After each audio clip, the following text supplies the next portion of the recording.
അല്പനേര ചിന്തയ്ക്കായി നമുക്കൊരു വേദഭാഗം വായിക്കാം. ലൂക്കോസിന്റെ സുവിശേഷം 5-ാം അധ്യായം 27-28 വാക്യം ഒരാൾക്ക് വായിക്കാം. அவர் புறப்பட்டு ஆயத்துறையில் உட்கார்ந்திருந்த லேவி என்னும் பேருடைய ஒரு ஆயக்காரனை கண்டு எனக்கு பின் சென்று வா என்றார். അവൻ എല്ലാവற்றைയും വിട്ട് എഴുந்து അവർക്ക് പിൻ സെറ്റാണ്. ഞാൻ അതിനൊന്ന് മലയാളത്തിൽ വായിക്കുന്നത്.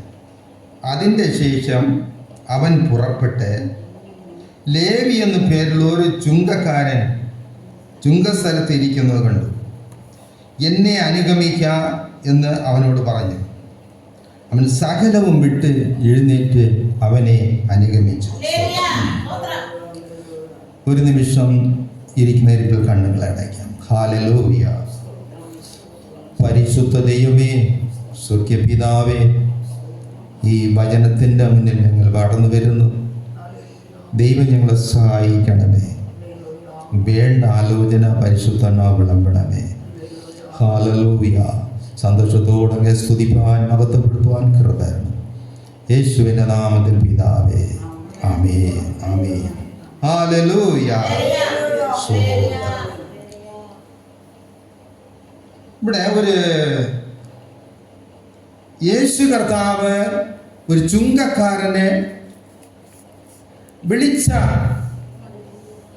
കാര്യവും അവൻ ചെയ്ത കാര്യവുമാണ് ഇവിടെ നമ്മൾ വായിച്ചത്. ലേവി എന്നൊരു ചുങ്കക്കാരൻ. ഈ ചുങ്കക്കാരനെ കുറിച്ച് മത്തായി സുവിശേഷം 9-ാം അധ്യായം 9-ാം വാക്യത്തിൽ പറഞ്ഞിട്ടുണ്ട്. അവിടെ പറയുന്നത് മത്തായി എന്ന ചുങ്കക്കാരൻ എന്ന, രണ്ടും ഒന്നാ.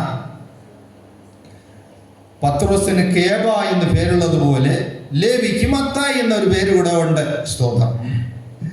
ഇപ്പൊ നോക്കാം, ഇവിടെ ഈ ലേവിയെ യേശു വിളിച്ചതിനാൽ തനിക്കുണ്ടായ സന്തോഷമാണ് ഇവിടെ പറയപ്പെടുന്ന കാര്യം. യേശു വിളിച്ചതും ഈ ലേവി യേശുവിനെ അനുഗമിപ്പാൻ വന്നു. ഒരാള്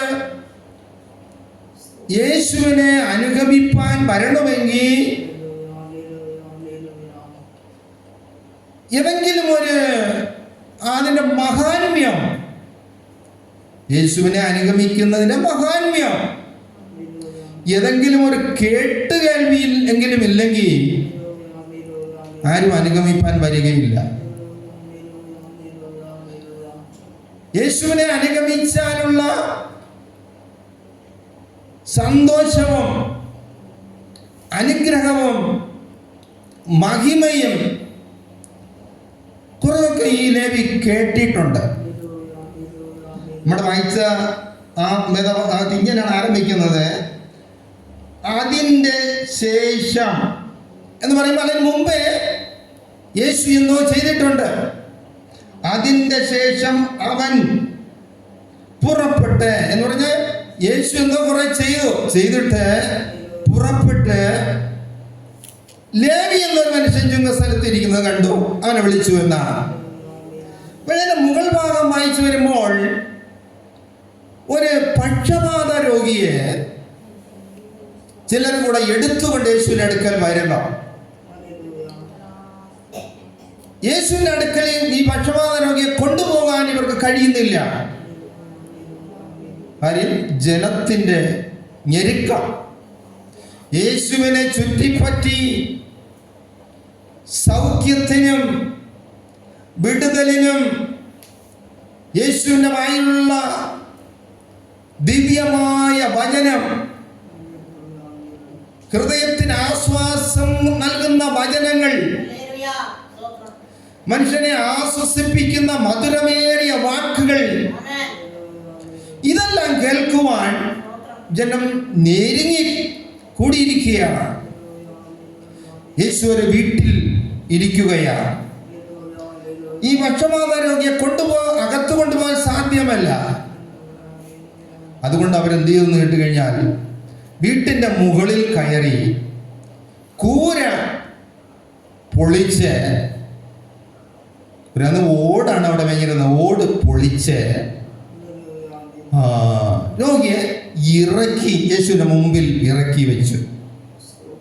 നിങ്ങൾക്ക് കൂര പൊളിക്കാന്ന് പറഞ്ഞാൽ എന്ത് ബന്ധപ്പാടം നോക്കണം. ഓടെന്ന് പറഞ്ഞാൽ അതിനേക്കാളും പാടാണ്. ഓലയായി കഴിഞ്ഞാൽ എങ്ങനെയും ഒരളവിൽ പൊളിച്ച് മാറ്റാം. ഓടാണെങ്കിൽ ഒരു ഓട് വീണ് കഴിഞ്ഞാൽ ഈ താഴെ ജനക്കൂട്ടമാണ്. ഇങ്ങനെ അവർ ബന്ധപ്പെട്ട് ഇറക്കി. അപ്പോൾ ഇതെല്ലാം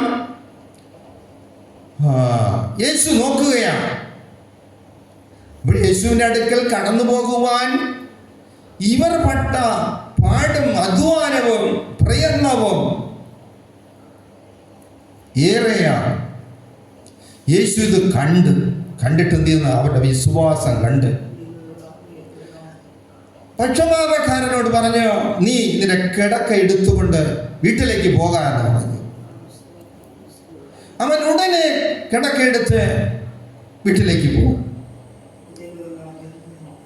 യേശുവിന്റെ അടുക്കൽ പോകുവാൻ, യേശുവിനെ അനുഗമിക്കുവാൻ ചില ബുദ്ധിമുട്ടും ബദ്ധപ്പാടും ജീവിതത്തിലൊരു യാഥാർത്ഥ്യതയും പാലിക്കാതെ ആർക്കും യേശുവിന്റെ അടുക്കൽ പോകാൻ കഴിയുകയില്ല. പള്ളിയിൽ വരുന്നത് എളുപ്പമാണ്. ഏതെങ്കിലും ഒരു പള്ളിയിൽ പോകുക, വീട്ടിൽ പോകുക, വരിക, അത് എളുപ്പമാണ്. യേശുവിനെ അനുഗമിക്കുക എന്ന് പറഞ്ഞ, യേശുവിനെ പിൻഗമിക്കുക എന്ന് പറഞ്ഞ ഒരു മനുഷ്യനും യേശുവുമായുള്ള ഒരു ബന്ധമാണ് അതിനകത്ത് കുറിക്കുന്നത്. വെറുതെയുള്ള ഒരു കഥ പോലുള്ള ഒരു സംഭവമല്ല, ആന്തരിക ഒരു ബദ്ധപ്പാടിന്റെ അനുഭവമാണ് ഒരു മനുഷ്യൻ യേശുവിനെ അനുഗമിക്കുന്ന കാര്യം. അപ്പോൾ ഈ യേശു ചെയ്ത ഈ അത്ഭുതം ചുങ്കസ്ഥലത്തിരിക്കുന്ന ലേവി പറഞ്ഞെങ്കിലും കേട്ടിരിക്കാം. പറഞ്ഞെങ്കിലും ലേവി യേശു ഇങ്ങനെ ചെയ്യുന്നു,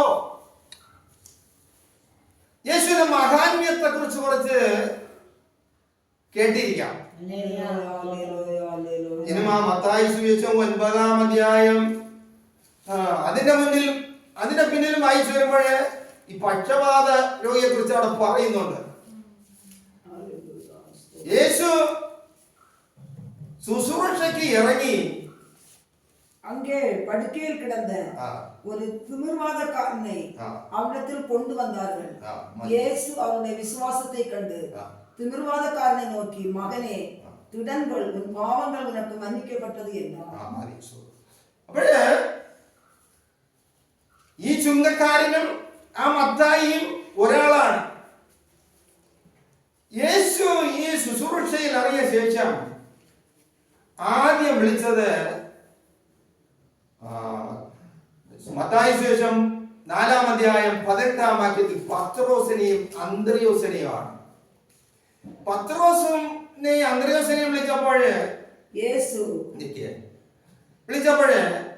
അവരോട് യേശു വിഷയം പറഞ്ഞു, എന്നെ അനുഗമിപ്പിൻ, ഞാൻ നിങ്ങളെ മനുഷ്യരെ പിടിക്കുന്നവരാക്കാം. യേശു ഗലിലേയ കടലോരമായി നടന്നുപോയി மீன் பிடிக்கிறவர்களாய் இருந்த 2 சகோதரராகிய பேதுரு எனப்பட்ட சீமோனும் அவன் சகோதரன் அந்திரேயாவையும் கடலில் வலை போட்டுக் கொண்டிருக்கிற போது அவர்களை கண்டு, என் பின்னே வாருங்கள், உங்களை மனுஷரை பிடிக்கிறவர்களாக்குவேன் என்றார். உடனே அவர்கள் വലകളെ വിട്ട് അവർക്ക് പിൻ സെன்றார்கள். അപ്പോൾ യേശു ഇവരെ വിളിച്ചപ്പോൾ പറഞ്ഞു, വരി, സംഭവം ഇതാണ്. കാര്യം ഇവർക്ക് മനസ്സിലായില്ലെങ്കിലും യേശു പറഞ്ഞു, ഇതാ ലോകത്തിന്റെ പാപത്തെ ചുമക്കുന്ന ദൈവത്തിന്റെ കുഞ്ഞാടെന്ന് യോഹന്നാൻ സ്നാനമേൽക്കാൻ പോകുമ്പോൾ പറഞ്ഞത് ഈ പത്രോസ് അന്ത്രയോസും ഒക്കെ കേട്ടുകൊണ്ട് നിന്നവരാണ്. എന്തായാലും ഇവര് കാര്യം മനസ്സിലായില്ലെങ്കിലും യേശുവിനെ അനുഗമിച്ചു. അതിന് ശേഷം വിളിച്ചവരോട് സംഭവം പറഞ്ഞില്ല. എന്നെ അനുഗമിക്കുക, എന്നെ അനുഗമിക്കുക, എന്നെ അനുഗമിക്കുക എന്ന് പറഞ്ഞു. അവർ അവിടം വിട്ടു പോവുകയും അപ്പോൾ അനുഗമിക്കാന്ന് പറഞ്ഞു. അവര് അനുഗമിച്ചു. അപ്പോൾ നോക്കാം, ഒരു വ്യക്തിയെ ദൈവം വിളിക്കുമ്പോൾ ആരംഭത്തിൽ തന്നെ വെളിയെ കുറിച്ച് ചിലർക്ക് മനസ്സിലാവും, ചിലർക്ക് വിളിക്കുന്ന ആളിന്റെ മഹാത്മ്യം അറിയാതിരിക്കാം, ചിലർക്ക് അതും അറിഞ്ഞൂടാതെ ആരെങ്കിലും വിളിച്ചാൽ എന്തിനെന്ന് ചോദിക്കാൻ ആരും വരില്ലല്ലോ. എന്തിന്, എവിടെ പോകാൻ ചോദിക്കും. അങ്ങനെ ആരും യേശു വിളിച്ചിട്ടില്ല. ശിഷ്യന്മാരെ വിളിച്ചിടത്തോളം വിളിച്ചപ്പോൾ എല്ലാവരും യേശുവിനെ അനുഗമിച്ചു. ചോദ്യം തിരിച്ചാരും ചോദിച്ചില്ല. അപ്പോഴവർക്ക് യേശുവിന്റെ മഹാത്മ്യത്തെ കുറിച്ച് അറിയാം. ഇനും യേശുവിന്റെ വെളിയിൽ ഒരു പ്രത്യേകതയുണ്ട്. യോഹന്നാൻ സുവിശേഷം 6:44 ദൈവം ആകർഷിക്കാതെ ഒരുവൻ എന്റെ അടുക്കൽ വരികയില്ല എന്ന് വായിച്ചത്. യോഹന്നാൻ 6:44 എന്നെ അനുപ്പിന പിതാവ് ഒരുവനെ വിളിത്തുകൊള്ളാവിട്ടാൽ അവൻ എന്നിടത്തിൽ വരമാട്ടാൻ. ദൈവത്തിന്റെ ഒരു ആകർഷണം എന്ന് പറഞ്ഞാൽ യേശുവിനെ കുറിച്ച് കേൾക്കുമ്പോൾ, യേശു ചെയ്ത അത്ഭുതം, യേശുവിന്റെ പ്രവൃത്തി, ഇത് സത്യമാണ്, യാഥാർത്ഥ്യമാണ് എന്ന് അവന്റെ മനസ്സിലൊരു വിശ്വാസം വരുമെങ്കിൽ ഏത് മനുഷ്യനും യേശുവിനെ അനുഗമിക്കും. കാരണം യേശുവിലുള്ള അവരുടെ വിശ്വാസമാണ് യേശുവിനെ അനുഗമിപ്പാൻ കാരണം. ചിലർ എത്ര തന്നെ അത്ഭുതം കേട്ടാലും, എത്ര തന്നെ ആശ്വാസം കേട്ടാലും ഹൃദയം തുറന്ന് സന്തോഷിക്കാറില്ല. യേശുവിനെ ആരാധിക്കുന്നതിൽ സന്തോഷത്തോടെ ആരാധിക്കണം. യേശുവിനെ പിൻപറ്റുന്നത് സന്തോഷത്തോടെ പിൻപറ്റണം. ഒരുവന് ദൈവത്തിന്റെ മഹത്വം മനസ്സിലാകണമെങ്കിൽ അവൻ യേശുവിനെ അനുഗമിക്കണം. എന്നാലേ മനസ്സിലാക്കാൻ കഴിയുള്ളൂ. യേശു വിളിക്കുമ്പോൾ തന്നെ നമുക്ക് ഇരുട്ടിന്റെ അടിത്തട്ടിൽ കിടക്കുന്ന മനുഷ്യനെയാണ് യേശു വിളിക്കുന്നത്.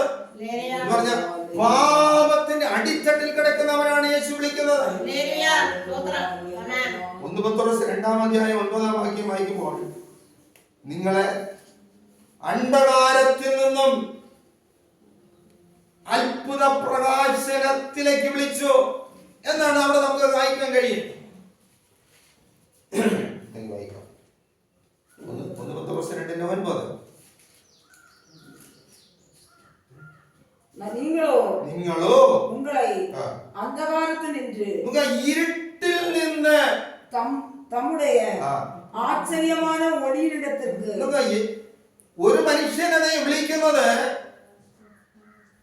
അന്ധകാരത്തിൽ നിന്ന് ദൈവത്തിന്റെ വെളിച്ചത്തിലേക്ക് അവരെ വിളിക്കുകയാണ്. വരവളയ്ക്കരുടെ പുണ്യങ്ങളെ ഇരുട്ടെന്ന് പറയുമ്പോൾ നരകത്തിലുള്ള ഒരു പാർട്ടാണത്.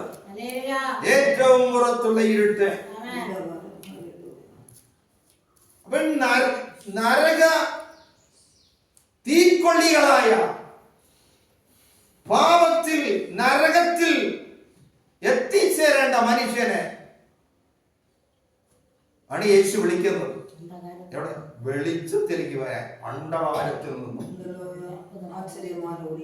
ദൈവത്തിന്റെ തേജസ്സിലേക്ക് വരുവാൻ എന്ന് പറഞ്ഞാൽ സ്വർഗീയ മഹത്വം അനുഭവിപ്പാൻ വരാനാണ് യേശു വിളിക്കുന്നത്. ലോകത്തിലെ സകല മനുഷ്യരും പാപത്തിനടിമയാണ്. പാപത്തിന്റെ ശമ്പളം അവർക്ക് ന്യായവിധിയാണ്. മത്തായി സുവിശേഷം 25-ാം അധ്യായം അതിന്റെ 31 മുതൽ ഒന്ന് വായിക്കുമ്പോൾ മനുഷ്യന്റേതായ പരാജയത്തിന്റെ വശം അവിടെ സൂചിപ്പിച്ചിട്ടുണ്ട്. ഈ ലോക ജീവിതത്തിൽ മാത്രം സന്തോഷിച്ച്, ഈ ലോക ജീവിതത്തിൽ മാത്രം ആനന്ദിച്ച് പോകുന്ന ഒരു മനുഷ്യന് നിത്യമായ ഒരു പരാജയം ജീവിതത്തിലുണ്ട്. ചിലപ്പോൾ അവരെ സന്തോഷിപ്പിക്കുന്ന പലതും ഭൂമിയിൽ കാണാം. പക്ഷേ ഈ ലോകത്തിലുള്ള എല്ലാം അവനെ പരാജയിച്ച് നടത്തുന്ന ഒരു അനുഭവമുണ്ട്. അതിൽ നിന്നെല്ലാറ്റിലും വിടുതൽ പ്രാപിക്കണമെങ്കിൽ ഒരു യേശുവിനെ അനുഗമിപ്പാൻ തയ്യാറാകണം. യേശുവിനെ അനുഗമിക്കുക എന്ന് പറഞ്ഞാൽ യേശു ലോകത്തിൽ ഇരുന്ന അവസരം യേശുവിനെ അനുഗമിച്ചു ജനം. കൂട്ടമായി വിളിച്ചവരും വിളിക്കാത്തവരും ജനസമൂഹമായി യേശുവിനെ അനുഗമിച്ചു. എന്നാൽ നമുക്ക് യേശുവിനെ അനുഗമിക്കണമെങ്കിൽ ഹൃദയപരമായി യേശുവേ എന്ന് വിളിക്കുന്ന ഒരു ശബ്ദം നമ്മുടെ അകത്ത് വേണം. അങ്ങനെ ദൈവമേ എന്ന് ഹൃദയം തുറന്ന് വിളിക്കുന്ന അനുഭവം ഉണ്ടെങ്കിൽ കർത്താവിനെ മഹത്വം അവൻ അനുഭവിക്കാൻ കഴിയും. ദൈവത്തിന്റെ മഹാത്മ്യം അവൻ അനുഭവിക്കും, അവനത് കഴിയും. യേശു കർത്താവ് പറഞ്ഞു, വായിക്കാം മത്തായി സുവിശേഷം 25:31. അന്തിയും മനുഷ്യകുമാരൻ തമത് മഹിമ പൊരുന്തവരായി സകല പരിശുദ്ധ ദൂതരോടും കൂടെ വന്നു. യേശു തേജസ്സുള്ളവനായി മഹിമ പൊരുന്തിയ ദൈവമായി ഈ ലോകത്തിൽ മനുഷ്യനായിട്ടാണ് ഈ ലോകം നടക്കുന്നത്. തേജസ്സോടെ വരുന്ന ഒരു സമയമുണ്ട്. വെളിച്ചത്തിന്റെ ദൈവം, തേജോമനായ ദൈവം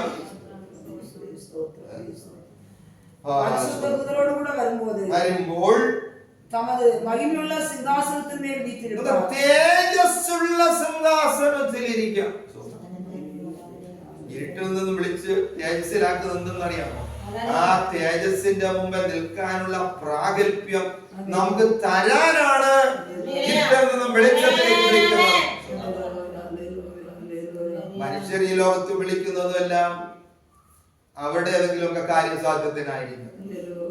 യേശു വിളിക്കുന്നത് ദൈവത്തിന്റെ തേജസ്സിന്റെ മുമ്പിൽ നിർത്താനാണ്. അത് എങ്ങനെയെങ്കിലും നിർത്താനില്ല, തേജസ്സോടെ നിർത്തണം.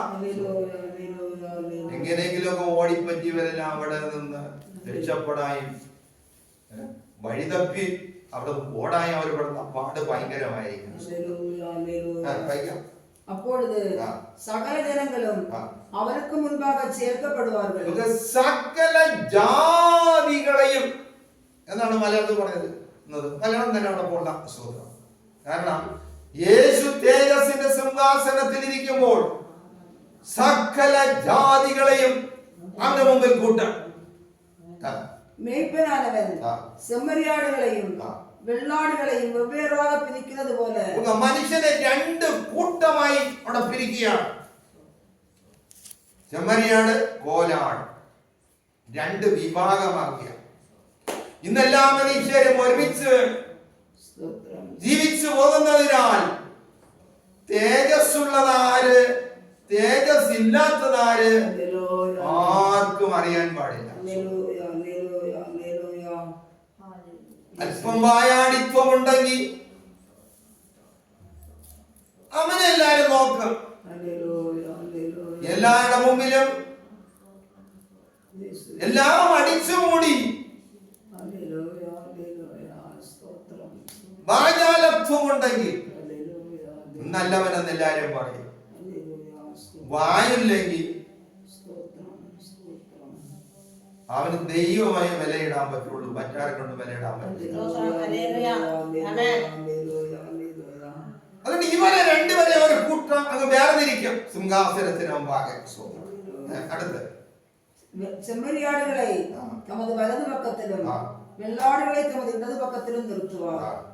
அப்பொழுது ராஜா தமது வலது பக்கத்தில் நிற்பவர்களை பார்த்து, வாருங்கள், என் பிதாவினால் ஆசீர்வதிக்கப்பட்ட ദൈവത്താൽ വിളിച്ച് വേർതിരിക്കപ്പെട്ട കൂട്ടമാണ് ഈ വലസൈഡിൽ വരുന്നത്. ഇരുട്ടിൽ നിന്നും വെളിച്ചത്തിലേക്ക് വേർതിരിക്കപ്പെട്ടവർ. വലത്ത് നിൽക്കുന്നവർ പറയും, പിതാവിനാൽ അനുഗ്രഹിക്കപ്പെട്ടവരെ, உலகம் உண்டானது முதல் ലോകസ്ഥാപനത്തിന് മുമ്പേ உங்களுக்காக ஆயத்தம் பண்ணப்பட்டிருக்கிற ராஜ்யத்தை രാജ്യം അവകാശമാക്കിക്കൊള്ളുവേ. ഇപ്പോൾ മനസ്സിലാക്കണം, ഈ ലോക ജീവിതത്തിൽ നമ്മുടെ എന്നേക്കുമായുള്ള ഒരു ജീവിതം എവിടെ എന്നുള്ളത് ഈ ലോക ജീവിതത്തിൽ തന്നെ തെരഞ്ഞെടുത്തോളണം. യേശുവിൽ വിശ്വസിക്കാതെ ആർക്കും യേശുവിന്റെ തേജസ്സിന്റെ സിംഹാസനത്തിന് മുമ്പാകെ നിൽക്കാൻ കഴിയുകയില്ല. അങ്ങനെയെങ്കിൽ നാം ഏത് തിരഞ്ഞെടുക്കണം? ഇന്നത് തീരുമാനിക്കണം. അത് യേശുവിനെ അനുഗമിച്ചാൽ മാത്രമേ യേശുവിൽ നിന്നുള്ള തേജസ്സിന്റെ മുമ്പാകെ ചെന്ന് ചേരാൻ കഴിയുള്ളൂ. ദൈവം ഒരുക്കുന്ന ഒരു നാടുണ്ട്, ഒരു വീടുണ്ട്. യേശു അതിനെ കുറിച്ച് യോഹന്നാന്റെ സുവിശേഷം 14-ാം അധ്യായം 1-ാം വാക്യത്തിൽ പറഞ്ഞിട്ടുണ്ട്. സ്തോത്രം. ഞാൻ പോയി നിങ്ങൾക്ക് സ്ഥലം ഒരുക്കിയിട്ട് നിങ്ങളെ അവിടെ ചേർത്തുകൊള്ളാം.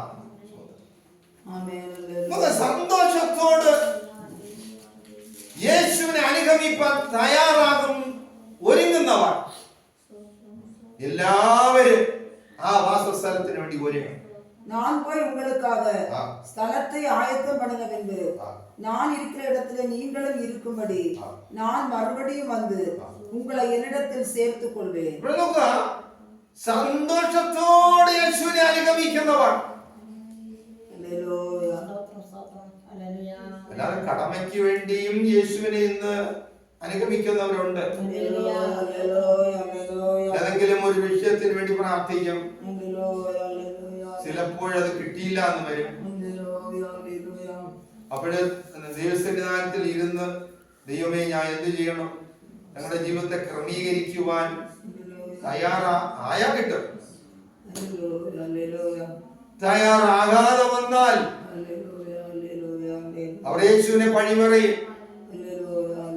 മനസാക്ഷിയിൽ അവർ പിറുപിറുക്കും. അങ്ങനെ വരുമ്പോൾ ദൈവം ആഗ്രഹിക്കുന്ന സ്ഥലത്ത് അവർക്ക് എത്തിച്ചേരാൻ പറ്റാതെ വരും. ഹൃദയം തുറന്ന് യേശുവേ എന്റെ ഹൃദയത്തെ വരണമേ, എന്നെ സഹായിക്കണമേ എന്ന് ആര് വിളിച്ചാലും ചിലത് നമ്മുടെ വിടേണ്ടി വരും എന്നുള്ളതേ ഉള്ളൂ. അത് ഇരുട്ടിന്റെ പ്രവൃത്തികളായിരിക്കും നാം വിടേണ്ടത്. ഇരുട്ടിന്റെ പ്രവൃത്തികൾ എന്ന് പറഞ്ഞാൽ ഗലാത്യർക്ക് 5-ാം അധ്യായം 19 പോകണം. അവിടെ വിടേണ്ടത് ചിലത് വിട്ട എടുക്കേണ്ടത് നമുക്ക് കയ്യിലെടുക്കാം. ഈ യേശുവും ഇരുട്ടും വെളിച്ചവും ഒരിടത്ത് ഒരിക്കലും ഇരിക്കുകയില്ല. വെളിച്ചം വരുമെങ്കിൽ ഇരുട്ട് മാറയും. അല്ല എങ്കിൽ വെളിച്ചത്തെ അംഗീകരിക്കാതിരിക്കണം, എന്നാൽ ഇരുട്ട് അവരെ പരീക്ഷ നടത്താം. മതി, അത് ഞാൻ പിന്നീട് വായിക്കാൻ പറയാം. അപ്പോഴ് ഇരുട്ടിന്റെ പ്രവൃത്തി അത് പോയാൽ വെളിച്ചത്തെ യേശുവിനെ അംഗീകരിക്കണമെങ്കിൽ ഇരുട്ട് പോകണം. അപ്പോൾ ദൈവം യേശുവിനെ മഹാത്മ്യം അറിയണമെങ്കിൽ യേശുവിനെ അനുഗമിക്കണം. മത്തായി 4-ാം അധ്യായം 21 വരുമ്പോൾ യാക്കോബിനെയും യോഹന്നാനെയും വിളിച്ചു. യാക്കോബിനെയും യോഹന്നാനെയും വിളിച്ചപ്പോഴേ അവരുടെ മനുഷ്യരെ പിടിക്കുന്നവരാക്കാം, അല്ലെങ്കിൽ ഇന്നും നിങ്ങൾക്ക് ഇന്നത് തരാം എന്നൊന്നും പറഞ്ഞില്ല. അവരെ പിടിച്ചു. അവർ അവിടം വിട്ടു പോവുകയും വേറെ 2 സഹോദരരാകിയ സെബെദെയുവിൻ മകൻ യാക്കോബും അവൻ സഹോദരൻ യോവാനും தங்கள் தகப்பன் செபெதேயுடைய படகில் இருந்து தங்கள் வலைகளை பழுது பார்த்துக் கொண்டிருக்கிற போது அவர்களை கண்டு அவர்களையும் அழைத்தார். உடனே அவர்கள் படவையும் പടകും വലയും അപ്പനെയും അവർക്ക് പിൻ சென்றார்கள். എല്ലാം വിട്ടിട്ട് യേശുവിനെ അനുഗമിച്ചു. എന്തിനാണെന്നൊന്നും അവരോട് പറഞ്ഞില്ല. കർത്താവ് നമ്മെ വിളിക്കുമ്പോൾ നമ്മുടെ യേശുവേ എന്ന് പറഞ്ഞ് യേശുവിനെ അനുഗമിച്ചു പോകുമ്പോൾ ആരംഭത്തിൽ നമ്മെ കുറിച്ച് ദൈവത്തിന്റെ പദ്ധതി എന്നതൊന്നും നമുക്കറിയില്ല.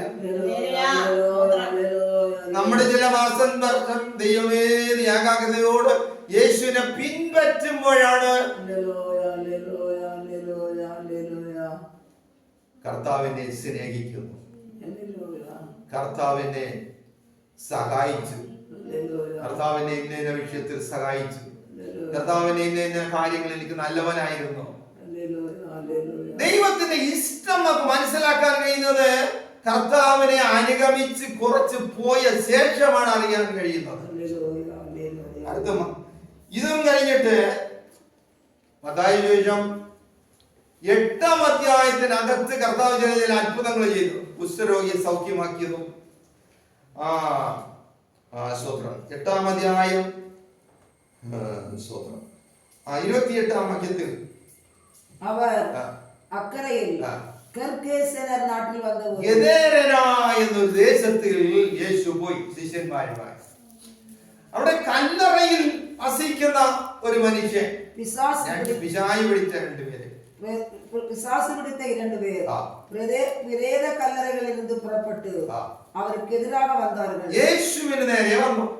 அவர்கள் மிகவும் கொடியவராய் இருந்தார்கள், വളരെ ശക്തന്മാരായിരുന്നു. அந்த வழியாய் ஒருவரும் நடக்க கூடாது, ആർക്കും അതുവഴി പോകാൻ പാടില്ലായിരുന്നു. அவர்கள் அவரை நோக்கி இயேசுவே, യേശുവേ தேவனுடைய குமாரனே, മഹോന്നതനായ ദൈവത്തിന്റെ പുത്ര, உங்களுக்கு உமக்கும் என்ன காலம் வரும் முன்னே எங்களை வேதனைப்படுத்தவா இங்கே வந்தீரோ என்று கூப்பிட்டார்கள். പിശാചുക്കൾ ഇങ്ങനെ വിളിച്ചു.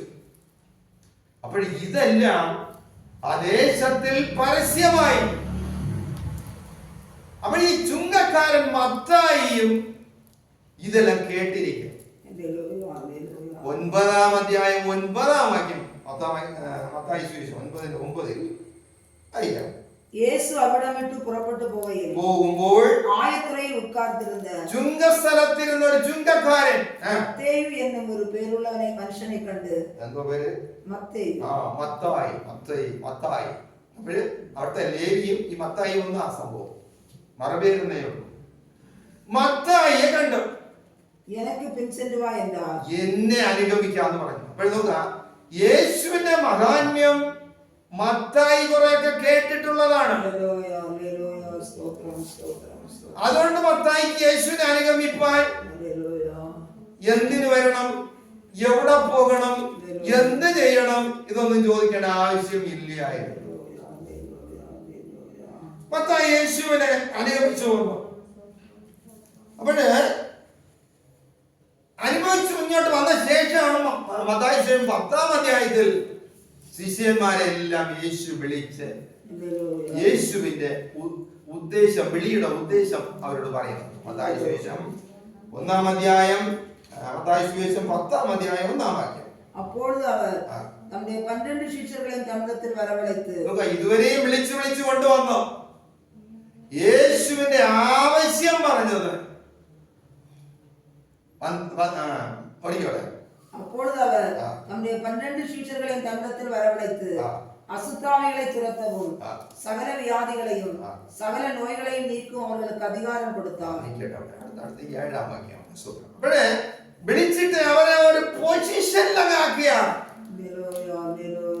പദവി കൊടുക്കുകയാണ്. നിങ്ങൾ ഇതൊക്കെ ചെയ്യണോ? എല്ലാവർക്കും അത് സന്തോഷമാണ്. പദവി എല്ലാവർക്കും സന്തോഷമായിരുന്നു. കാരണം അധികാരമുള്ളതില്ലേ. അടിക്കാൻ കയറിയുന്ന പിശാചിനോടെ നില്ല് പിശാച എന്ന് പറഞ്ഞാൽ അതിനെ പിടിച്ചിരുത്തുന്നതും ഓടിക്കുന്നതും ഒക്കെ ഇവർക്ക് സന്തോഷമില്ലേ? എല്ലാവർക്കും സന്തോഷം. അതിന്റെ കയ്യിൽ നിന്ന് അടി കൊള്ളാൻ മാത്രം വേണ്ട, ഞാൻ വരില്ല പറയും, എല്ലാരും പറയും. വായിക്കണേ കേൾക്കാൻ വരില്ല പറയും. യേശു ഒരിടവും അങ്ങനെ പിശാചിനാൽ നിന്ദിക്കപ്പെട്ടിട്ടില്ല. പിശാചിനറിയാം നിന്ദിച്ച ഇപ്പോഴേ വേണ്ടി വരും. പിശാചിനറിയാം. അതുകൊണ്ട് ഒരു പിശാചും യേശുവിനോട് കയറത്തില്ല. സമയത്തിന് മുമ്പേ ദണ്ഡിപ്പിക്കാൻ വന്നുവോ? അയ്യോ എന്തിനു വന്ന് ഇങ്ങനൊക്കെ നിലവിളിച്ചതേ ഉള്ളൂ. അപ്പോൾ ഇതിന്റെ ശിഷ്യന്മാർക്ക് അറിയാം കേട്ടോ. ശിഷ്യന്മാരെല്ലാം കൂടെ പോയതാ. ഈ മത്തായി പറഞ്ഞു കേട്ടിട്ടുള്ളതേ ഉള്ളൂ. ചുങ്കതലത്ത് ആ പുള്ളിക്ക് അറിയുന്നത്. അപ്പൊ ഇവർ എല്ലാരും വന്നപ്പോ ഇവരുടെ സംഭവം പറഞ്ഞു ഭൂതങ്ങളെ പുറത്താക്കണം. സന്തോഷമായി.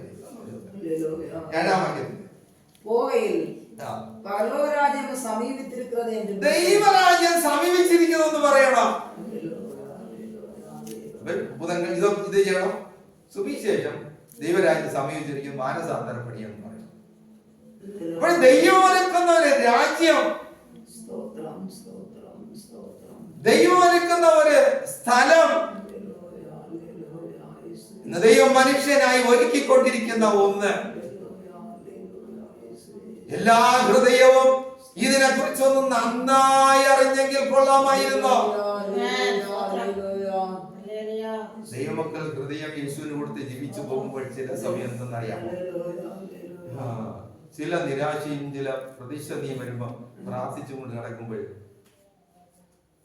ഒരു സ്വപ്നം കാണാം. എങ്ങനെയാണെന്നറിയാമോ? ഞാൻ പല പ്രാവശ്യം കണ്ടിട്ടുണ്ട്.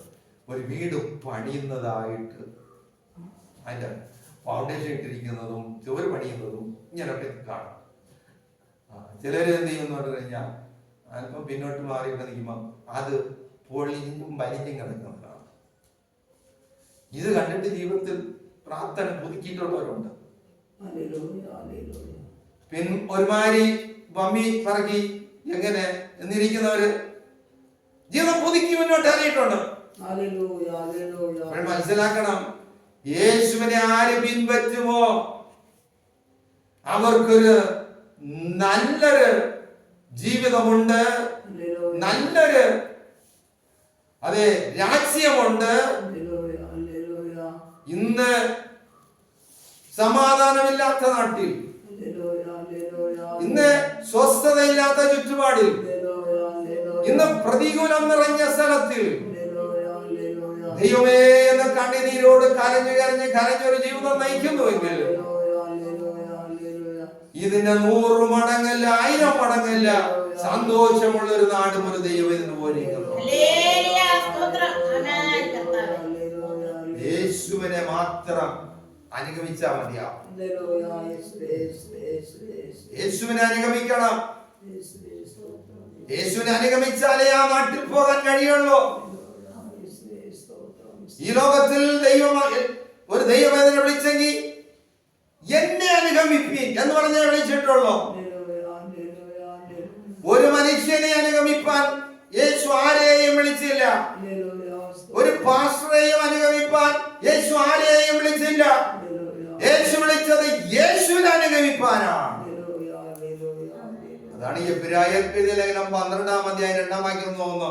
വിശ്വാസത്തിന്റെ നായകനും പൂർത്തി വരുത്തുന്നവനുമായ യേശുവിനെ നോക്കി ഓടിക്കൊള്ളുവിൻ എന്ന് പറയുന്നത്. വിശ്വാസ ജീവിതത്തിൽ ഇറങ്ങി പുറപ്പെട്ടെങ്കിൽ, ഓട്ടം പൂർത്തീകരിക്കണമെങ്കിൽ യേശുവിനെ അനുഗമിച്ചേ മതിയാകുകയുള്ളൂ. സ്തോത്രം. വിശ്വാസത്തെ തുടങ്ങണമെങ്കിൽ യേശുവിനെ അനുഗമിക്കണം. പള്ളിയിൽ വരുന്ന കാര്യമല്ല ഇത്. വിശ്വാസ ജീവിതം ഒരാളുടെ വ്യക്തി ജീവിതത്തിൽ ആരംഭിക്കണമെങ്കിൽ അവന്റെ ഹൃദയം, അവന്റെ അകത്ത മനുഷ്യൻ യേശുവിനെ അനുഗമിക്കണം. എങ്കിൽ മാത്രമേ യേശു പോയ രാജ്യത്തിലേക്കുള്ള യാത്ര തുടരുന്നുള്ളൂ. ഇതുവരെയും അവരുടെ യാത്ര നിത്യതയ്ക്ക് തുടർന്നില്ലെങ്കിൽ, നിത്യരാജ്യത്തിന് വേണ്ടി അവന് ഓട്ടം ഓടണമെങ്കിൽ യേശുവിനെ പിന്തുടരണം. നിരന്തരം യേശുവിനെ പിന്തുടരുന്നു എങ്കിൽ ആ ഓട്ടം പൂർത്തീകരിപ്പാൻ യേശു സർവശക്തനാണ്. യേശുവിനെ ആര് പിന്തുടരുന്നുവോ ആ ഓട്ടം പൂർത്തീകരിപ്പാൻ യേശുവിന് ശക്തി ഉണ്ട്. ഹല്ലേലൂയ. മത്തായി 10:7 കൂടെ ഹല്ലേലൂയ. സ്തോത്രം. മത്തായി സുവിശേഷം 10 കൂടെ.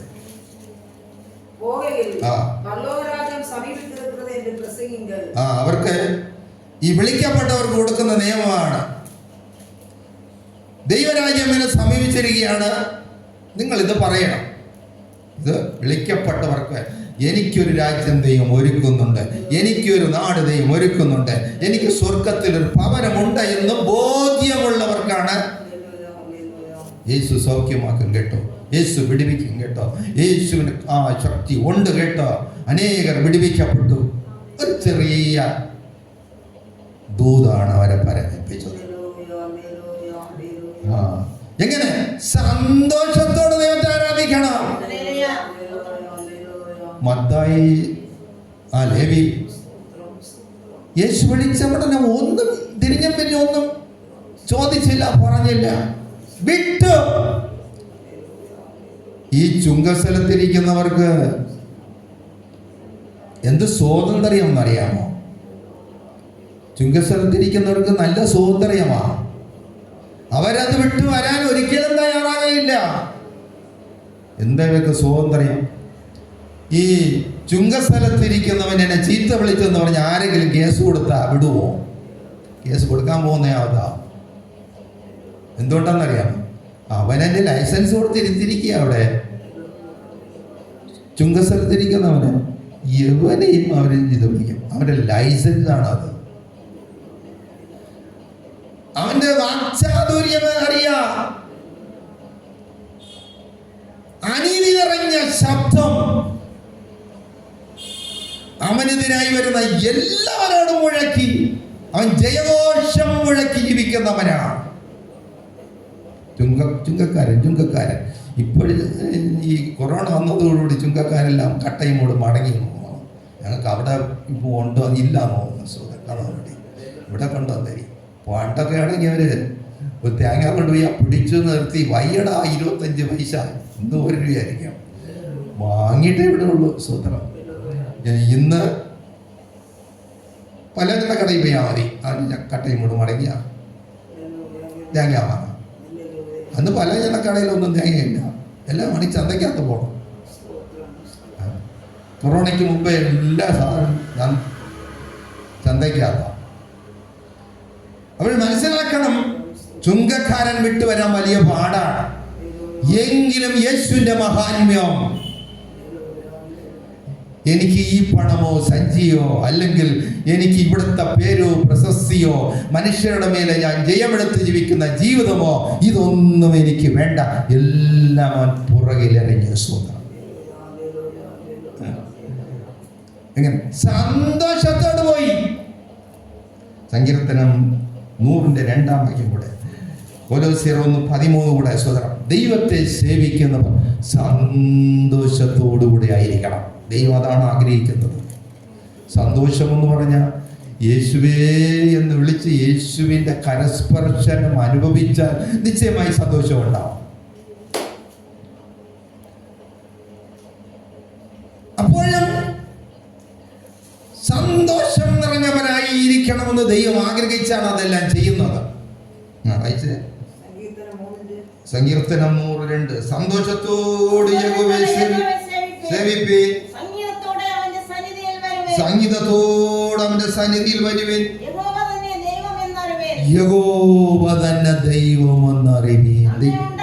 മതി സ്തോത്രം. അപ്പൊ നോക്കുക, യഹോവ തന്നെ ദൈവം എന്ന് അറിഞ്ഞ് ദൈവത്തെ സേവിക്കണം. സ്തോത്രം. ദൈവത്തെ അറിയാതെ ആരും സേവിക്കണമെന്ന് ദൈവം സ്വർഗം ആഗ്രഹിക്കുന്നില്ല. ആരും അറിഞ്ഞു സേവിക്കാനാണ് ആഗ്രഹിക്കുന്നത്. അതിങ്ങനെ സന്തോഷത്തോടെ, എൻ്റെ യേശു അല്ലാതെ ഈ ഭൂമിയിൽ ദൈവം എന്ന് പറഞ്ഞ ഒരുത്തരും ഇല്ല. സകല ദൈവങ്ങളും ആകാശത്തിന് ഭൂമിയുടെ മുകളിൽ സകല ദൈവങ്ങളെയും നശിച്ചു പോകുമെന്നാണ് യെരമ്യാവ് പറയുന്നത്. നിലനിൽക്കുന്ന ഒരു ദൈവം ഉണ്ടെങ്കിൽ അത് യേശു മാത്രം. ഹല്ലേലൂയ. സന്തോഷത്തോട്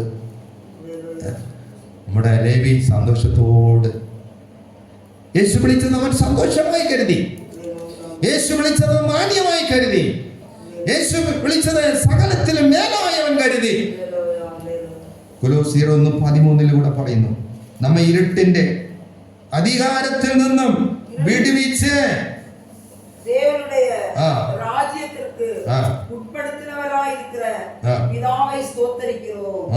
വിടുവിച്ച് തന്റെ സ്നേഹസ്വരൂപനായ പുത്രന്റെ രാജ്യത്തിലാക്കി വെക്കുകയും ചെയ്ത പിതാവിനെ സന്തോഷത്തോട് സ്തോത്രം ചെയ്യുന്നു. ഹല്ലേലൂയ. യേശുവിനാൽ വിടുവിക്കപ്പെട്ടാൽ, യേശുവിനാൽ പാപപരിഹാരമുണ്ടായാൽ പിതാവിന്റെ രാജ്യത്തിൽ അവൻ ചേരുന്നു എന്നാണ് അതേ കൊലോസ്യർ 1:13 പറയുന്നത്. ഇരുട്ടിന്റെ അധികാരം, സാത്താന്റെ അധികാരത്തിൽ നിന്നാണ് വിടുവിക്കപ്പെടുന്നത്. വിടുവിച്ച് സ്നേഹസ്വരൂപനായ പുത്രന്റെ യേശുവിന്റെ സ്നേഹമാണ് നമ്മെ വിടുവിക്കുന്നത്. യേശുവിന്റെ സ്നേഹത്തിനുള്ളിൽ നമ്മൾ ആകണം. എങ്കിൽ മാത്രമേ ആ സ്നേഹം എന്തെന്ന് നമുക്ക് അനുഭവിക്കാൻ കഴിയുള്ളൂ. അല്ലെങ്കിൽ മനുഷ്യർ പറയുന്നതല്ലേ മനസ്സിലാവും, പറയുവാനല്ല. യേശുവിന്റെ സ്നേഹം നേരടിയായി മനസ്സിലാക്കാനാണ് കർത്താവ് ആഗ്രഹിക്കുന്നത്. ഹല്ലേലൂയ. അപ്പോഴേ ഇത് അറിഞ്ഞപ്പോൾ ലേവി സന്തോഷത്തോടുകൂടി യേശുവിനെ അനുഗമിച്ചു. സ്തോത്രം. അപ്പോൾ ഈ ലോകത്തിൽ സ്തോത്രം ദൈവത്തെ ആരാധിക്കുമ്പോൾ, സന്തോഷമായി ആരാധിക്കുമ്പോൾ, സന്തോഷമായിരിക്കുമ്പോൾ എല്ലാവരും സന്തോഷത്തോടെ ആരാധിക്കുക. അത് മാനുഷിക ബലത്തിലുള്ള ആരാധനയാണ്. എല്ലാം സന്തോഷമായിരിക്കുമ്പോൾ സന്തോഷമായി ദൈവത്തെ ആരാധിക്കുന്നത് മാനുഷിക ബലമാണ്. എല്ലാം പ്രതികൂലമാകുമ്പോൾ ദൈവത്തെ ആരാധിക്കുന്നതാണ് ആത്മീക ബലത്തിൽ നിന്ന് ഉരുവാകുന്നത്. ഹല്ലേലൂയ. പ്രതികൂലത്തിനാകുമ്പോൾ പലരും കർത്താവിനെ ആരാധിപ്പാൻ തയ്യാറാകാറില്ല. പക്ഷെ ദൈവിക മഹത്വം വെളിപ്പെടുന്നത് പ്രതികൂലത്തിൽ ആരാധിക്കുമ്പോഴാണ്. പ്രതികൂലത്തിൽ ആരാധിക്കുമ്പോൾ പ്രതികൂലത്തിൽ ദൈവം നമുക്ക് സമീപസ്ഥനാണ്. നമ്മുടെ കഷ്ടതയിൽ ദൈവം നമുക്ക് സമീപസ്ഥനാണ്. അപ്പോൾ പുറകെ യേശുവേ ആരാധിക്കുമെങ്കിൽ ആ വിടുതൽ അവിടെ ഇറങ്ങാം. നമുക്ക് അപ്പോസ്തലപ്രവൃത്തി 16-ാം വാക്യം വരുമ്പോൾ, നമ്മൾ മുതൽ വായിച്ചു വരുമ്പോൾ, പൗലോസും സീലാസും പ്രാർത്ഥനാ സ്ഥലത്തേക്ക് യാത്ര ചെയ്യുകയാണ്. പൗലോസും സീലാസും പ്രാർത്ഥന ചെയ്യുന്ന, അവർ പ്രാർത്ഥിക്കുന്ന, പതിയോട് പ്രാർത്ഥിക്കുന്ന ഒരു സ്ഥലമുണ്ട്. ഇവിടെ പൗലോസും സീലാസും യാത്ര ചെയ്യുകയാണ്. അപ്പോഴൊരു ദൈവവൈതലിന് പതിവോടുള്ള ഒരു പ്രാർത്ഥന ഉണ്ടായിരിക്കണം. ദൈവത്തെ രുചിച്ചറിയണമെങ്കിൽ, യേശുവിന്റെ മഹത്വം അറിയണമെങ്കിൽ പതിവോട് പ്രാർത്ഥിക്കുന്ന ഒരു പ്രാർത്ഥന ഉണ്ടായിരിക്കണം. കഷ്ടകാലത്ത് ഈ പ്രാർത്ഥനയാണ് നമ്മെ വിടുവിക്കുന്നത്. പ്രാർത്ഥന സ്ഥലത്ത് ചെല്ലുമ്പോൾ വെളിച്ചപ്പാടത്തിയായ ഒരു സ്ത്രീ പൗലോസിനെയും സീലോസിന്റെയും പിന്നാലെ ചെന്ന്,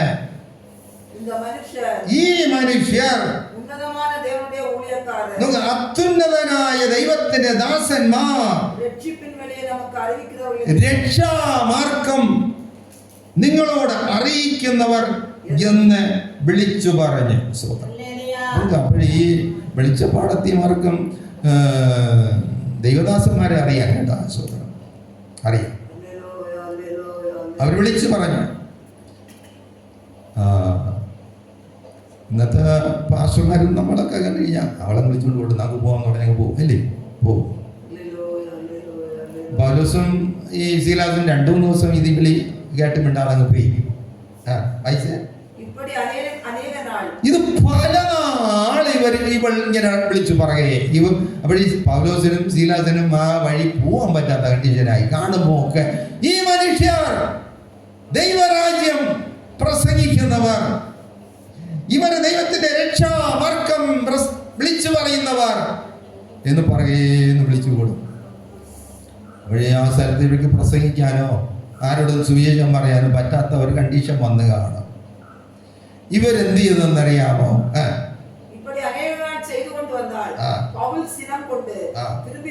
പൗലോസിന് ഇത് അല്പം വിഷമം ഉണ്ടാക്കി, അല്പം കോപം കൊണ്ട് പൗലോസ് ഭൂതത്തോടെ, ഭൂതമേ നീ ഇവളെ വിട്ട്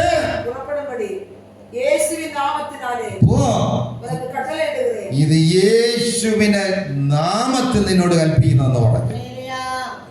ആ നിമിഷത്തിൽ തന്നെ ഭൂതം പോയി. ആ സമയം പോയി.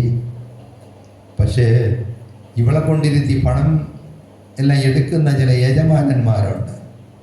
ഇവൾക്കുറി പറയുമ്പോൾ പൈസ വീഴും, ആളുകൾ അരിട്ട് കൊടുക്കില്ലേ.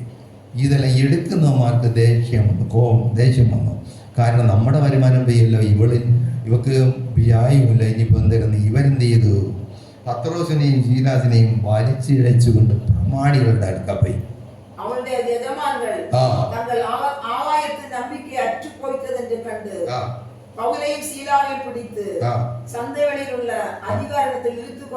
പ്രമാണികൾ അടുത്ത് വലിച്ചടിച്ചുകൊണ്ട് പോയി.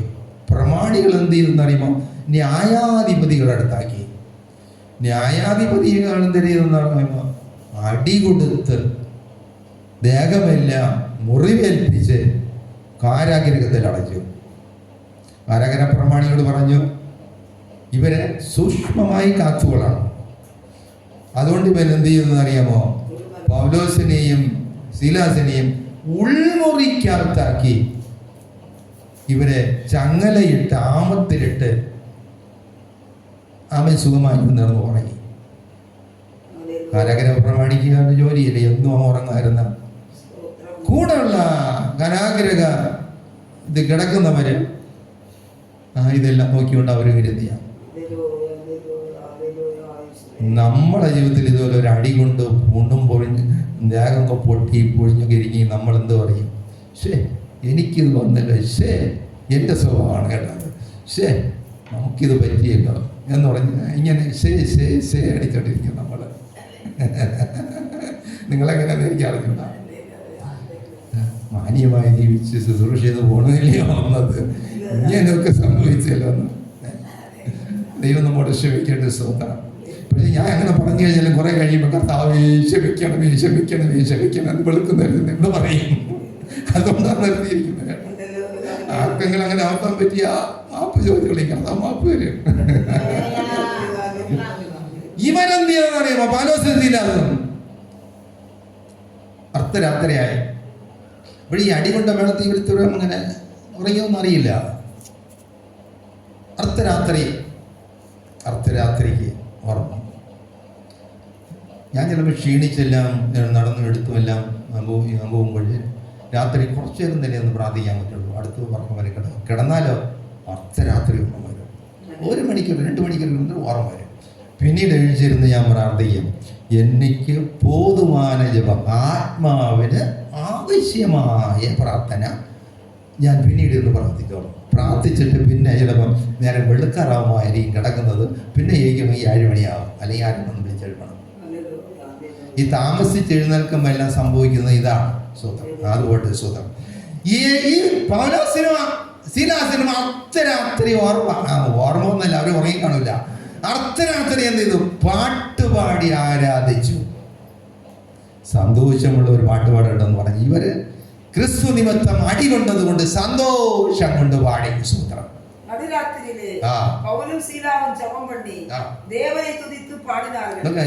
യേശുവിനെ സ്തുതിച്ചു പാടി.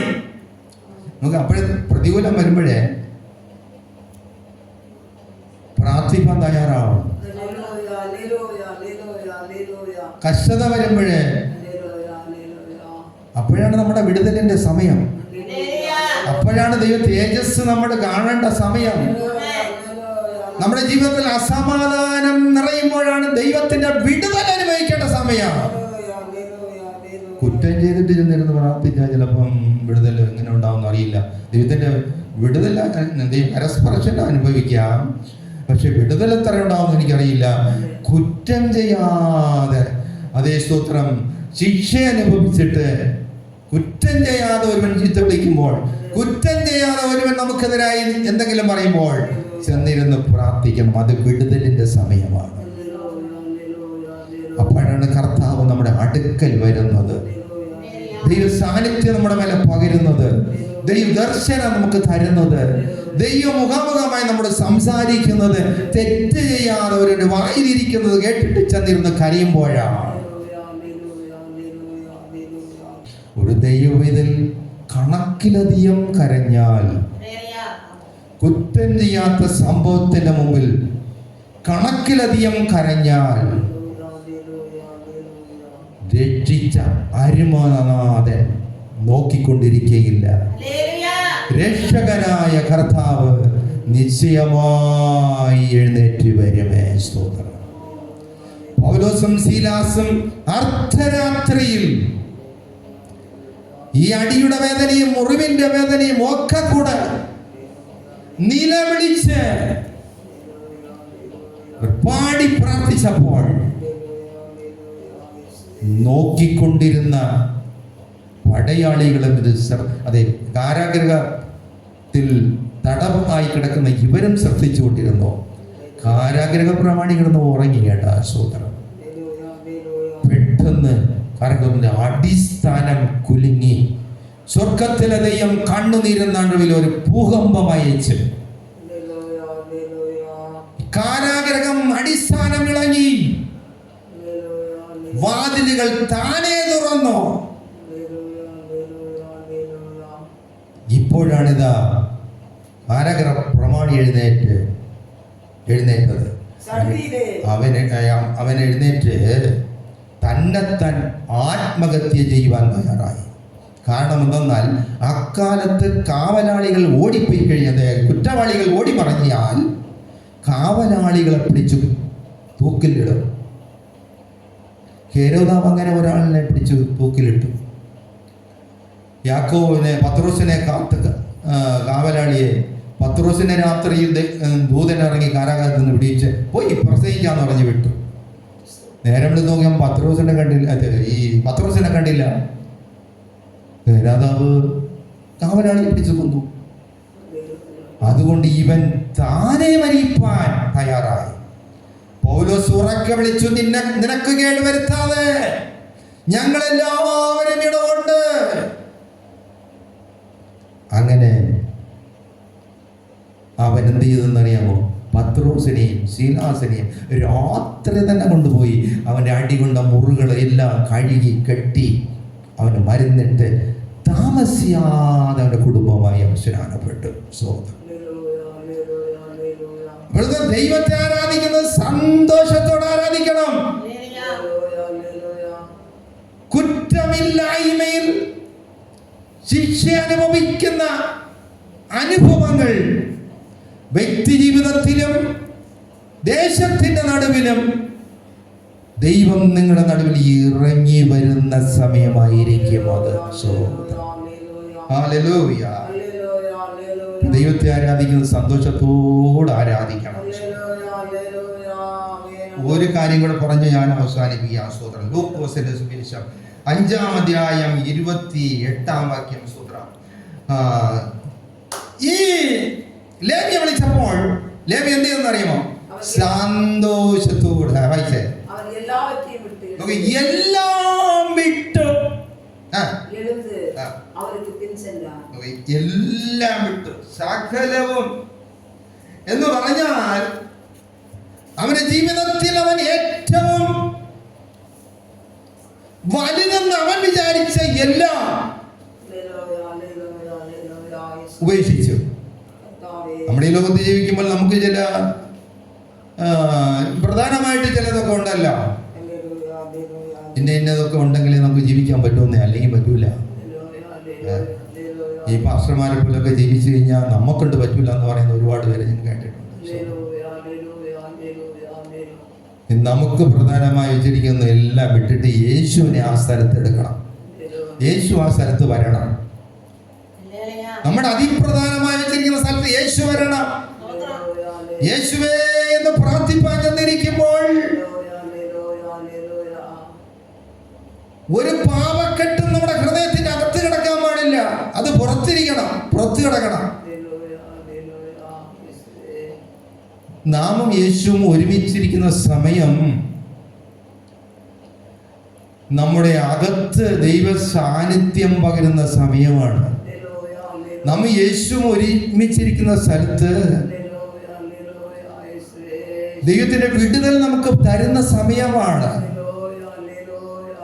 ദൈവികമായ അതേ സ്തോത്രം അത്ഭുതം നമുക്കായി ചെയ്യുന്ന സമയമാണ്.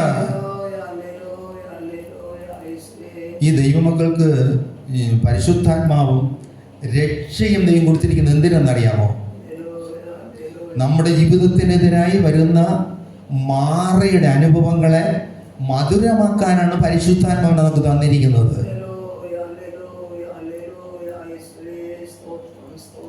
മനുഷ്യൻ ഏത് രീതിയിൽ പ്രതിസന്ധി കൊണ്ടുവന്നാലും ഈ പരിശുദ്ധാത്മാവിന്റെ നിറവിൽ യേശുവിനോട് ചേർന്ന് ഒരുമിച്ചിരിക്കാമെങ്കിൽ മാറെല്ലാം മധുരമായി മാറും.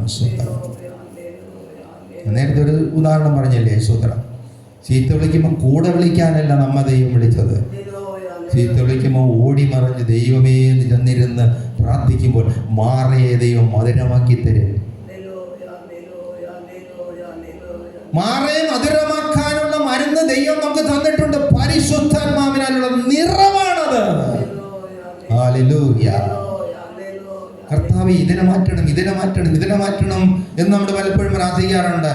അതിനെ മധുരമാക്കാനുള്ള വരം, കൃപ ദൈവം നമുക്ക് തന്നിരിക്കുകയാണ്. നിരാശിതരാകാതെ നാമും യേശുവും ഒരുമിച്ച് ചേർന്ന് ഇരുന്നാ മതി. നാം യേശുവും ഒരുമിച്ച് ചേർന്നിരിക്കുമ്പോൾ, ദൈവ സാന്നിധ്യം നമ്മളിൽ ഇറങ്ങുമ്പോൾ, യേശു നമ്മോട് അത് ചേർന്നിരിക്കുമ്പോൾ നമ്മുടെ കണ്ണിൽ നിന്ന് നാം അറിയാതെ കണ്ണുനീരിട്ടുണ്ട്. നമ്മുടെ കരയേണ്ട കാര്യമില്ല. യേശു നാമം ചേർന്നിരുന്നാൽ മതി. നമ്മുടെ കണ്ണിൽ നിന്ന് കണ്ണുനീര് താരയായി ഒഴുകി ഒഴുകി. ആ കണ്ണുനീരാണ് മാറിയെ മധുരമാക്കുന്നത്. ഹല്ലേലൂയ. സ്തോത്രം. വേദഭാഗം സകലവും വിട്ട് ലേവി സകലവും വിട്ട് തനിക്കെന്ന് വച്ചിരുന്ന എല്ലാം വിട്ടിറങ്ങി യേശുവിനെ അനുഗമിച്ചു. യേശുവിനെ അനുഗമിക്കുമ്പോൾ നമ്മുടെ പ്രവൃത്തി കർത്താവ് നന്നാക്കും കേട്ടോ. യേശുവിനെ അനുഗമിക്കുമ്പോൾ നമ്മുടെ പ്രവൃത്തി ദൈവം നന്നാക്കും. വെളിപ്പാട് പുസ്തകത്തിൽ ഒരു വേദഭാഗമുണ്ട്, 14-ാം അധ്യായം 13-ാം വാക്യം. മനുഷ്യൻ ഈ ലോകം വിട്ട് വേർപെടുമ്പോൾ അവനെ പിൻപറ്റി വരുന്നത് അവന്റെ പ്രവൃത്തിയാണ്. നമ്മുടെ എന്തൊക്കെ കാട്ടിക്കൂട്ടി വെച്ചോണ്ടിരിക്കുന്നുവോ, നാം മരിച്ചു കഴിഞ്ഞാൽ അത് നമ്മുടെ പുറകെ നിന്ന് വരും. നാം ഇവിടെ പ്രതികൂലത്തിലും ദൈവമേ എന്ന് വിളിച്ച് നീതി കിട്ടേണ്ടിടത്തും ദൈവമേ ദൈവമേ എന്ന് വിളിച്ച് ദൈവവും നാമം ചേർന്നിരിക്കുന്നെങ്കിൽ ആ പ്രവൃത്തികൾ നമ്മുടെ പിന്നാലെ വരും. വെളിപ്പാട് 14:13.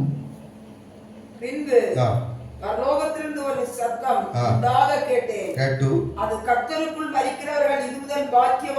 ഭാഗ്യവാന്മാര് അടുത്ത്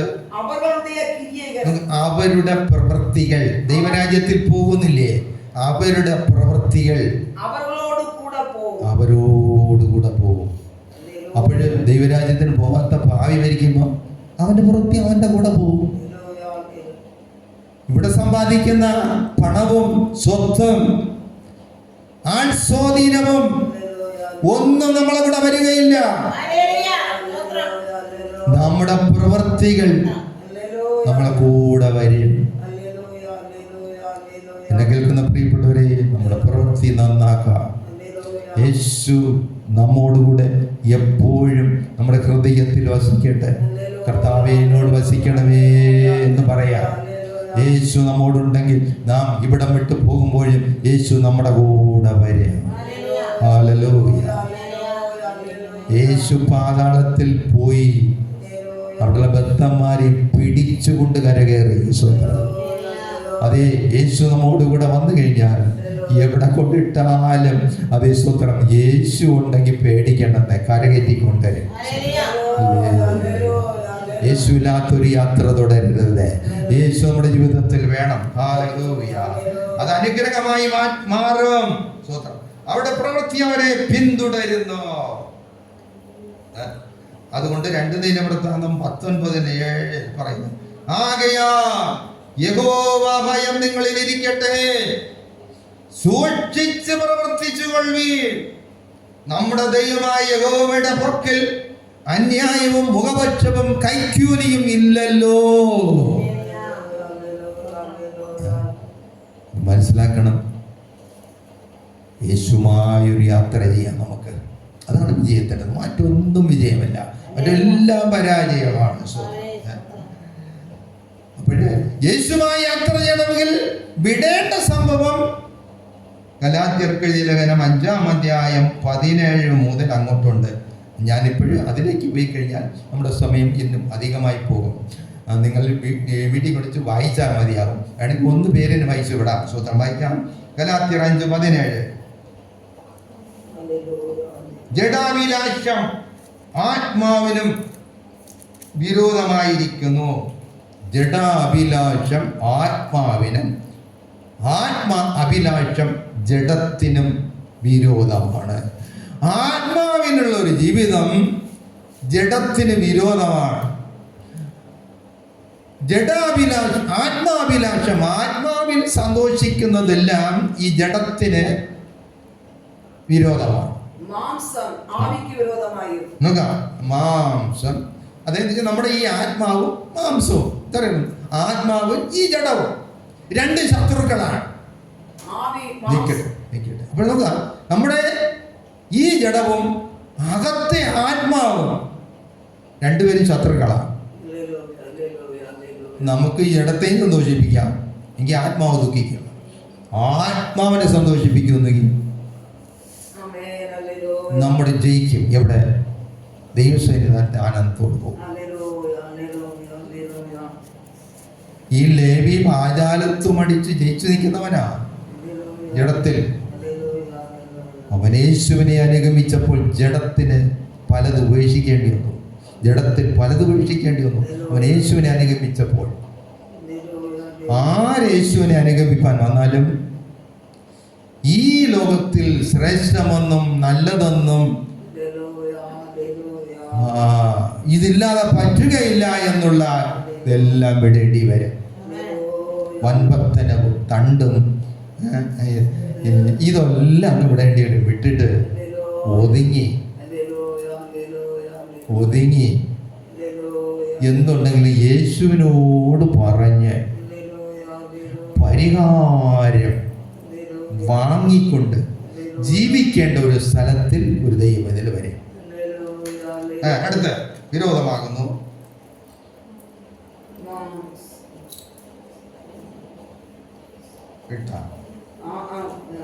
ജഡത്തിന്റെ പ്രവൃത്തിയോ. മാംസം ആവിക്ക് വിരോധമാകുന്നു, ആവി മാംസத்துக்கு விரோதமாக உச்சிக்கிறது.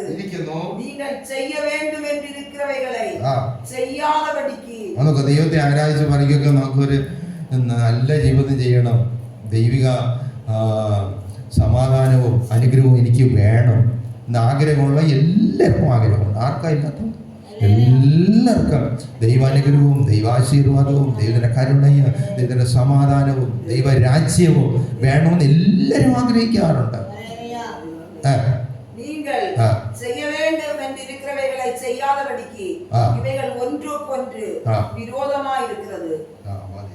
അപ്പോഴേ ആദ്യം വായിച്ച പദം കൂടെ, മാംസം ആവിക്ക് വിരോധമാകും, മാംസം ആത്മാവിന് വിരോധവും ആവി മാംസத்துக்கு വിരോധമാകും ഇച്ഛിക്കുന്നത്. രണ്ടും വിരോധമായിരിക്കുന്നു.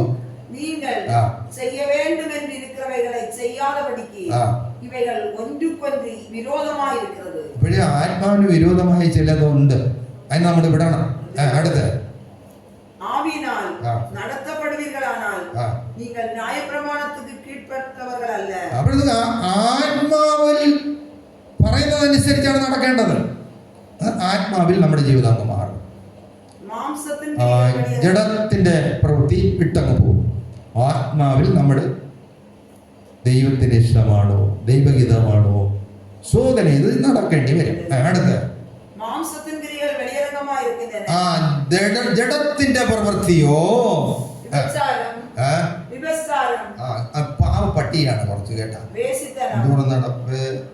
അസുഖം, കാമവികാരം, വിഗ്രഹാരാധന, വില്ലിശൂന്യം, പകൈകൾ, വിരോധങ്ങൾ, വൈരാഗ്യങ്ങൾ, കോപങ്ങൾ, സണ്ടകൾ, പിരിവിനകൾ, ഇതെല്ലാം വിട്ടൊഴിയേണ്ടി വരും. ആത്മാവിനെ അനുസരിക്കുന്നവർ ഇതെല്ലാം വിട്ടൊഴിയേണ്ടി വരും. വിട്ടൊഴിഞ്ഞ് ഈ സങ്കടം എന്ന് പറയേണ്ടത് യേശു കർത്താവിനോടാണ്. ഇവിടെ കുറച്ച് കാര്യങ്ങളൊന്നില്ലേ? ഈ സങ്കടം പറയേണ്ടത് യേശുവിനോടാണ്. അപ്പോൾ നമ്മുടെ ആത്മാവിൽ നടത്തപ്പെടുന്നവരാവും. അപ്പോഴാണ് നാം അനുഗ്രഹിക്കപ്പെടുന്നത്, നമ്മുടെ ജീവിതം മാറുന്നത്. സഹായിതെല്ലാം തേറിയവനായിരുന്നു, ലൈസൻസ് ഉള്ളവനായിരുന്നു. യേശു വിളിച്ചപ്പം ഇതെല്ലാം വിട്ടെറിഞ്ഞിട്ട് പോയി. സകലവും വിട്ടവൻ എഴുന്നേറ്റവനെ അനുഗമിച്ചു. എന്നെ കേൾക്കുന്ന പ്രിയപ്പെട്ടവരെ, യേശുവിനെ അനുഗമിക്കണമെങ്കിൽ ഇതെല്ലാം വിട്ട് എറിഞ്ഞാലേ യേശുവിനെ അനുഗമിക്കാൻ കഴിയും. ഞാൻ എൻ്റെ വാക്കിവിടെ അവസാനിപ്പിക്കുന്നു. യേശുവിനെ അനുഗമിക്കാൻ തയ്യാറാണോ? യേശുവിനെ പിൻപറ്റാൻ തയ്യാറാണോ? ജീവിതം ക്രമീകരിച്ചു കൊള്ളുക, നരകവിധിയിൽ നിന്ന് തെറ്റിയൊഴിയുക, നിത്യരാജ്യത്തിനൊരുങ്ങുക. എല്ലാവരും കണ്ണുകളടയ്ക്കാം. ഹല്ലേലൂയ. എല്ലാവരും യേശുവിന്റെ നാമത്തിൽ കർത്താവേ അങ്ങേനെ നടത്തണമേ. ഹല്ലേലൂയ. പരിശുദ്ധാത്മാവേ, സ്വർഗ്ഗത്തിലെ ദൈവമേ, അങ്ങ് എനിക്ക് മതി. ഹല്ലേലൂയ. ഇതെല്ലാം ചെയ്തു നടന്ന ലേവി യേശുവിന്റെ ശബ്ദം കേട്ടപ്പോൾ സന്തോഷത്തോടെ എഴുന്നേറ്റ് യേശുവിനെ അനുഗമിച്ചു. ഇതെല്ലാം അവൻ എറിഞ്ഞു. ഹല്ലേലൂയ. ഈ ലേവിക്ക് യേശു ഇതെല്ലാം ക്ഷമിച്ചു കൊടുത്തെങ്കിൽ, ഈ ലേവിയെ യേശു വിളിച്ചെങ്കിൽ, എന്നെ കേൾക്കുന്ന പ്രിയപ്പെട്ടവരെ, അത് ഈ വിധമായ പ്രവൃത്തി ദോഷങ്ങൾ എന്ന് ഞാൻ വിടുന്നു എന്ന് പറഞ്ഞാൽ യേശു ഇന്ന് നിങ്ങളെ സ്വീകരിക്കാൻ തയ്യാറാണ്. യേശു ഹല്ലേലൂയ നിങ്ങളുടെ ഹൃദയത്തിനകത്ത് വരാൻ തയ്യാറാണ്. ഹൃദയം തുറന്നു കൊടുക്കുമോ? യേശുവിനെ വിളിക്കുമോ? യേശുവേ എന്നോട് വരണമേ, കഴിഞ്ഞ നാളെ ഞാൻ അതറിയാതെ ഒക്കെ തെറ്റിപ്പോയി, എന്നോട് ക്ഷമിക്കണമേ എന്ന് പറയുമോ? യേശുവിന് നിങ്ങളെ രക്ഷിപ്പാൻ കഴിയുക, യേശുവിന് നിങ്ങളെ സഹായിപ്പാൻ കഴിയുക.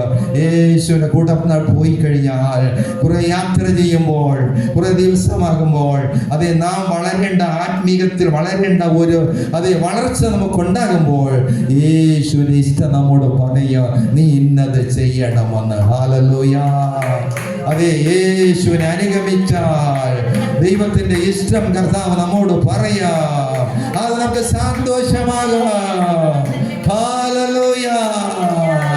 അതിനിന്ന് നമ്മൾ ആത്മാവിനെ അംഗീകരിച്ചു നടക്കണം. വിടേണ്ടതെല്ലാം വിടണം. അതേ, ലേവി വിട്ടതെല്ലാം വിടണം. ഹല്ലേലൂയ. സ്തോത്രം പിതാവേ. ഹല്ലേലൂയ. ഹല്ലേലൂയ. ഹല്ലേലൂയ.